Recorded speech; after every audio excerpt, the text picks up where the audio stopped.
First up tonight, the sexual assault case against Pullman Police Chief Jake Opgenorth is over. Opgenorth's ex-girlfriend had accused him of domestic violence and sexual assault and asked for a protection order back in December. But today, a judge denied that request. KREM 2's Shannon Mowdy explains why the case is essentially over. Shannon?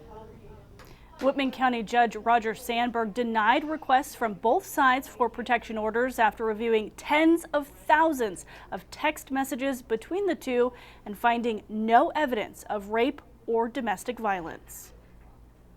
Juvenile, childish on both parties' side. I feel like I'm reading texts between teenagers, 13-year-olds, not adults. Harsh words from a Whitman County judge as he denied dueling protection orders from Pullman's police chief and the woman who accused him of rape.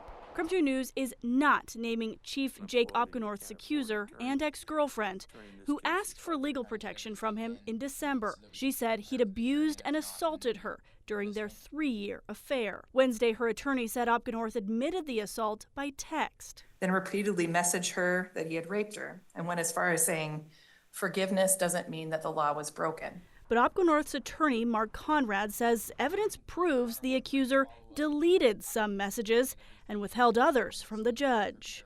That's not an error. That's a calculated move from her to remove those from the context. Judge Roger Sandberg agreed. About 90,000 text messages in 10 months. Saying she provided a few incriminating examples. By comparison, Ms. original petition had submitted, I counted them up, 58 text messages. In full context, he says, those messages didn't prove any rape or abuse occurred. But Sandberg says it did prove something else. A deliberate attempt to mislead the court.